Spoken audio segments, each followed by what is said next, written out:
Japan में life set है, salary तो मिलियंस में ही आती होगी। आप सबको भी यही लगता है ना?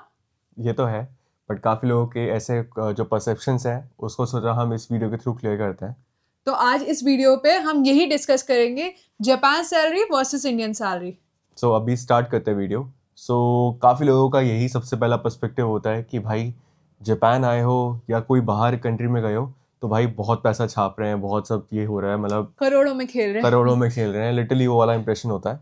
तो अभी ना थोड़ा सा रियलिटी चेक देते हैं, एक्चुअली में क्या सिचुएशन होती है, क्या आपके हाथ में आता है, कितना आप बचाते हो, कितना आप उड़ाते हो, मतलब जो जो सब चीज़ें चलती है ना हमारे एक्चुअल लाइफ में। तो आपको एक रियल लाइफ एक्सपीरियंस बताते हैं हम दोनों के अपने अपने पर्सनल एक्सपेंसेस को देखते हुए। तो सबसे पहले बात करते हैं एवरेज सैलरी इन जापान, जो कि लगभग 3 to 6 मिलियन पर एनम की है, राइट? हाँ, अगर मैं इस एवरेज सैलरी को डिस्टिंग्विश करूँ, जो एक होता है ना मिड लेवल, एंट्री लेवल और जो स्पेशलिस्ट लेवल वाले सैलरी ब्रैकेट्स होते हैं, तो जो नॉर्मली एंट्री लेवल का जो सैलरी ब्रैकेट है जापान में वो अराउंड है 3 से 5 मिलियन येन। और अगर आप मिड करियर में आते हो तो वो अप्रॉक्सीमेटली 5 से 7 मिलियन येन, हो सकता है 8 भी चल जाए। बट जो आईटी, इसमें मैं आईटी स्पेशलिस्ट की बात नहीं कर रहा, ये मैं जनरल बात कर रहा हूँ। और जो नॉर्मली आईटी में मिड करियर या फिर थोड़ा सा और ऊपर जाते हैं, like in terms of experience, वो उसके हिसाब से उनका जो पैकेज स्केल है वो 7, 8, 9 उसके ऊपर चले जाता है, क्लाइम करता है। तो जो जापान का जो सैलरी ब्रैकेट्स है ना वो इतना हाई नहीं है। तो और फिर पर ये इतनी अच्छी क्यों लगती है? क्योंकि हम सबके सब ना कन्वर्ट करके चेक करते हैं। अगर इसे कन्वर्ट करें तो ये बेसिक आयना में 18 से 40 लाख के आसपास बन जाता है। हाँ, तो एक तरह से लगता है कि जो इंडियन जो सबसे पहले अपनी स्टार्टिंग सैलरी लेता है 5 से 6 लाख रुपए पर एनम, वो यहाँ पे स्टार्टिंग सैलरी ही 18 से 20 लाख खींचता है। तो वो डिफरेंस थोड़ा सा ना फील होता है कि हाँ भाई बहुत अच्छा स्टार्ट है। बट एक्चुअल में स्टार्ट अच्छा है या नहीं वो इस वीडियो में हम आगे डिस्कस करते हैं। तो नेक्स्ट इंपॉर्टेंट पॉइंट है cost of living. So Japan की कॉस्ट ऑफ लिविंग जो सबसे बड़ा लाइक क्वेश्चन होता है कि हम वहाँ पे रहेंगे, इतनी सैलरी मिलेगी, बट एक्चुअली में हम कितना पे करेंगे वहाँ पे रहने का।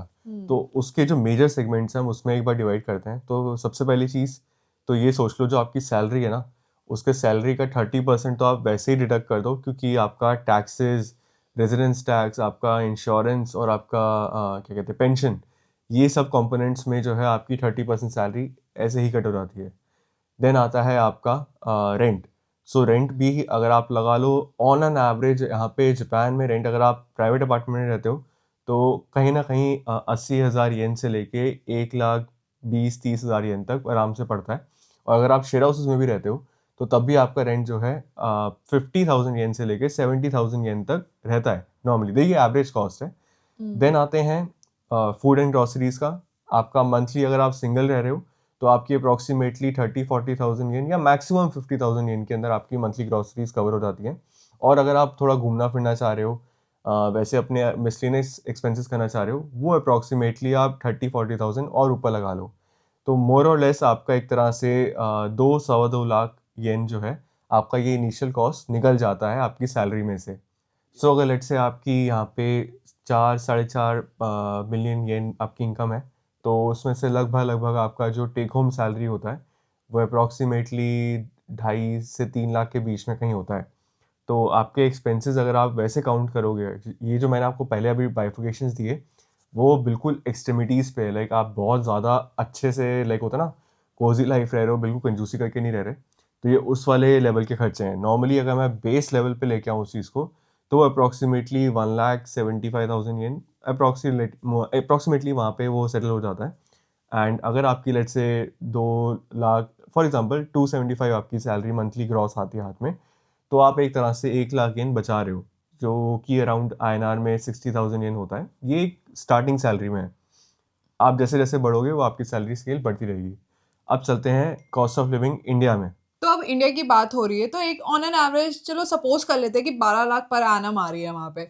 तो इन 12 लाख अगर पर एनम है सेट, तो हाथ में 70-80 हजार तो आ ही रहे होंगे, राइट? हम्म। अगर अब उसमें से मैं रेंट, ट्रैवल, फूड, इंश्योरेंस, वो मैंने ऐसी एक तरह से मिसलेनियस उसमें ऐड कर दिया, मेड, जो कि सब लोग, हम इंडिया में बहुत कॉमन है, जापान में कॉमन नहीं है, बट अगर उसको भी इंक्लूड करें और सब हटाएं तो रफली अराउंड 25 से 30-35 हजार ही बचेंगे। 30-35 भी ज्यादा हो रहा है, 30 तक तो बचेंगे ही, हम्म। पर सिर्फ 30 हजार बचेंगे आईएनआर में। तो मोर और लेस आपका जो एक होता है ना गिव एंड टेक, अगर मैं एक बेस पे जब बंदा स्टार्ट कर अपना करियर उसके हिसाब से अगर बात करूँ तो 25-30 हज़ार yen rupees, sorry not yen, rupees इतना एक्स्ट्रा बचा रहा है यहाँ पे आके। तो ये एक एक्चुअल फैक्ट डिफरेंसेस हैं, लाइक मैं ऐसा कोई मेडअप नहीं करा, ये हमने खुद देखी हैं चीज़ों में अपनी लाइफ एक्सपीरियंसेस में, और मेरे साथ कुछ फ्रेशर्स भी काम कर चुके हैं और उनका भी मैंने उनके एक्सपीरियंसेस सुने हैं, तो मेरे को थोड़ा थोड़ा आइडिया है उनसे, तो मैं वही आपसे शेयर कर रहा हूँ जो मैंने एक्चुअली में फ्रेशर्स लोगों से सुने हैं यहाँ पे। तो अभी जो हमने डिस्कस किया सैलरी रेंज और कॉस्ट ऑफ लिविंग, इससे सिर्फ यही सामने आता है कि हाँ जापान में अगर सैलरी ज़्यादा है तो कॉस्ट ऑफ लिविंग भी हायर है। और अगर थोड़ी और ब्रॉडर पिक्चर में देखें तो एज कंपेरिजन टू इंडिया उतना सेविंग नहीं है, बट हमें ये भी जानना ज़रूरी है कि जापान इस सैलरी में हमें क्या क्या ऑफर कर रहा है। सो जापान में जो हम इतना ज़्यादा टैक्सेस दे रहे हैं ना, तो हमें यहाँ पे वो टैक्सेस देते हुए ना इतना पेन नहीं होता, टू बी वेरी ऑनेस्ट। देखो, इंडिया में भी जॉब करी है, यहाँ पे भी जॉब करी है, टैक्स वहाँ पे भी भरा है, यहाँ पे भी भरा है, तो यहाँ पे देते हुए पेन क्यों नहीं होता? उसका सबसे बड़ा रीज़न है कि जापान में हमें इतना अच्छा इंफ्रास्ट्रक्चर मिलता है, हमें हेल्थ इंश्योरेंस सारी फैसिलिटीज़ मिलती है, जो ट्रांसपोर्टेशन है वो इतना ज़्यादा स्मूथ है कि आपको यहाँ पे अपनी व्हीकल रखने की इतनी ज़रूरत पड़ती ही नहीं है। लाइक आपने कई बार देखा होगा, हम कहीं पे भी जाते हैं, वॉकिंग है, लिटरली वॉकिंग है, हाँ, और मोस्टली मेट्रो और बसेस से इतनी अच्छी कनेक्टिविटी है कि हमें लाइक ऐसा नहीं होता कि बहुत सोचना पड़ता है यार कितना ज़्यादा वॉक करना पड़ेगा वहाँ तक जाने के लिए। AQI भी तो अच्छा है सबसे बड़ी चीज़। देन आते हैं इंटरनेशनल वर्क एक्सपोजर पे। जो सबसे बड़ा पॉइंट होता है। देखो, लगता है स्टार्टिंग में कि यार इतना सही तो हम सेव कर रहे हैं, बट आपको ना साथ में जो चीज़ें मिलती है ना उनको भी कंपैरिजन करना, लाइक आउटवे करना ज़रूरी होता है। तो ये सब चीज़ें ना आपकी लाइफ में, करियर्स में ना बिल्डिंग स्टेप्स होते हैं। तो जैसे इंटरनेशनल एक्सपोजर सबसे बड़ा एक वो होता है आपके रिज्यूमे के लिए, रिज्यूमे में। तो वो एक काफ़ी अच्छी चीज़ है। एंड आप जापान से काम करके वापस इंडिया जाते हो ना तो आपके जो इनिशियल सैलरी होती है ना उस पर बहुत बड़ा हाइक मिलता है।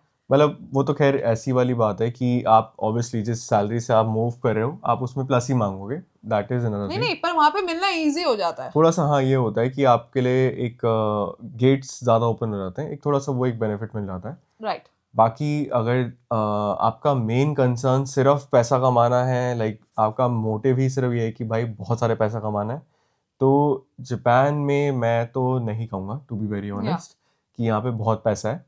यहाँ पे लाइफ जो है ना थोड़ी सी हार्ड है, हार्ड बिकॉज यहाँ पे जो सहूलियतें होती है ना इंडिया में, जैसे हमें पास गाड़ी है, चीप लेबर नहीं है। लेबर यहाँ पे चीप नहीं है, लेबर इन द सेंस कि जैसे मेड होते हैं, लाइक हमें हेल्पिंग सर्विसेज जो होती है ना वो यहाँ पे इतनी इजीली अवेलेबल नहीं है और बहुत कॉस्टली हैं।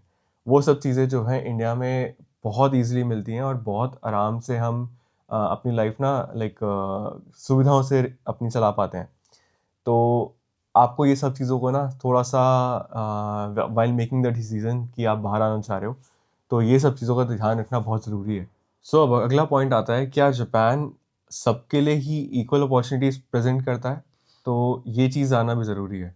या तो ये बहुत इंपॉर्टेंट टॉपिक उठाया कि Japan is not for everyone. For example यहाँ पे कुछ प्रोफेशंस है जिनमें भर के अपॉर्चुनिटीज है। For example IT professions, engineers, researchers, या फिर वो लोग जो कि इंटरनेशनल एक्सपोजर देख रहे हैं और लॉन्ग टर्म के लिए अपना करियर देख रहे हैं। फॉर एग्जाम्पल अगर आप मेडिकल फील्ड में देखो तो अनलेस एंड अनटिल आपकी जापनीज एकदम स्मूथ और बढ़िया है ना तो फिर तभी कर सकते हो, वरना तो कोई हिसाब ही नहीं है यहाँ पे। तो ये 4 प्रोफेशन है जहाँ पे भर के अपॉर्चुनिटी एंड आप एक्सप्लोर कर सकते हो, जिसकी वजह से ये मेजॉरिटी जनता को ना थोड़ा मतलब आपका वो एक तरह से रिस्ट्रिक्ट कर देती है यहाँ पे अप्लाई करने से। तो बेसिकली जो इसमें चैलेंज है ना वो सिर्फ लैंग्वेज का ही या है कि कुछ ऐसी फील्ड्स हैं जहाँ पे लैंग्वेज की रिक्वायरमेंट मोर और लेस लाइक थोड़ी है थोड़ी नहीं है, क्योंकि काफ़ी कंपनीज हैं जो ग्लोबल एमएनसीज हैं बेसिकली, वहाँ पे इंग्लिश स्पीकिंग चलता है, लाइक हमारी कंपनी में प्रॉपर इंग्लिश स्पीकिंग है। या तो हमारे लिए कोई हार्ड एंड फास्ट रिक्वायरमेंट नहीं है कि हमें जापनीज़ आनी ही चाहिए। और ऐसा नहीं कि सिर्फ हमारी कंपनी है, काफ़ी सारी ऐसी कंपनीज है जहाँ पे बाइलिंगुअल रोल्स होते हैं और कुछ प्योर इंग्लिश रोल्स होते हैं। बट हाँ, अगर मैं कंपेयर करूँ इंग्लिश रोल्स की, ओनली इंग्लिश रोल्स की, वो बहुत कम है, तो आपका कंपटीशन भी उस हिसाब से बहुत हाई है वहाँ पे। तो वो सब चीज़ों को देखते हुए लगता है कि जापनीज़ आपके लिए होनी मतलब आनी ज़रूरी है, क्योंकि आपके लिए यहाँ पे और भी ज़्यादा अपॉर्चुनिटीज़ ओपन हो जाती हैं। बट अगर आप स्टार्टिंग में विदाउट ज़्यादा जापनीज़ की तरफ फोकस ना करते हुए अपने टेक्निकल स्किल्स या कोई और स्किल्स के बेसिस पे अपना आना चाह रहे हो, तो आपके लिए थोड़ा अपॉर्चुनिटीज़ कम है, बट ऐसा नहीं कि ज़ीरो है, बट कम है। और अगर आप चाहते हो कि हम एक ऐसी सेपरेट छोटी सी वीडियो निकालें जिसमें हम ऐसी कंपनीज को ढूंढ के निकालें जहाँ पे मतलब ग्लोबल एक्सपोजर है, ग्लोबल एमएनसी है, जहाँ पे इंटरनेशनल लोगों को भी प्रमोट किया जाता है आने के लिए, तो please do let us no in the comments, हम ज़रूर उस पर भी वीडियो बनाएंगे, राइट? हाँ, क्योंकि काफ़ी लोग होते हैं, क्योंकि हम भी या जब मार्केट सर्वे करते हैं यहाँ पे, मतलब मार्केट सर्वे एज़ इन कि हम भी जब जॉब्स ढूँढते हैं यहाँ पे आस-पास, तो हमें भी पता लगता है कि कहाँ पे जापानीज़ की ज़्यादा हार्डकोर रिक्वायरमेंट्स हैं और कहाँ पे नहीं है। तो हमारी फाइंडिंग्स अगर आप लोगों के काम आ पाए, तो व्हाई नॉट, हम आपसे ज़रूर शेयर करेंगे। सो जो हमारा इनिशियल में सबसे पहला क्वेश्चन था कि क्या बेटर है, जापान या इंडिया? तो बेसिकली अगर आप long time exposure, international exposure, quality of living को देखना चाहते हो तो 101% जापान, बट कुछ केसेस में इंडिया भी पीछे नहीं है, हुँ। राइट? एग्जैक्टली क्योंकि इंडिया में भी आप रह के अपनी अच्छी लाइफ से रह सकते हो और इंडिया में भी आप अच्छी खासी सेविंग्स कर सकते हो। Exactly, if you are thinking that यहाँ पे आके आपको जल्दी पैसा कमाना है, बहुत ज़्यादा कमाना है, तो Japan is not a right country for you. अगर आपका सिर्फ और सिर्फ सोली मोटिव यही है कि पैसा कमाना है, तो नहीं, जापान आपके लिए नहीं है। हाँ, तो अपने ना प्रायोरिटीज़ को पहले स्ट्रेटन अप करना एग्जैक्टली। कि क्या चाहिए एक्चुअली लाइफ में। अगर सिर्फ पैसा सोच रहे हो, जापान मैं इतना रिकमेंड नहीं करूँगा। फिर यूरोप, यूएस, ये कंट्रीज़ हैं, वहाँ पे अच्छा पे स्केल वगैरह सब चीज़ें हैं। बट जापान में आपके लिए और दूसरी चीज़ें हैं, तो अपने डिसीजंस को अच्छे से सोच सोच के लेना। तो आज का ब्लॉग अब यहीं एंड करते हैं। आई होप आपको इन्फॉर्मेटिव लगा हो। मिलते हैं नेक्स्ट व्लॉग में, एंड प्लीज़ कमेंट में बताना कि हम तुम्हारे लिए कंपनीज ढूंढे या नहीं ढूंढे, और इसी जॉब से रिलेटेड और भी कुछ चीज़ें जाननी है तो please do let us know. Yes, so मिलते हैं नेक्स्ट व्लॉग में। Bye bye.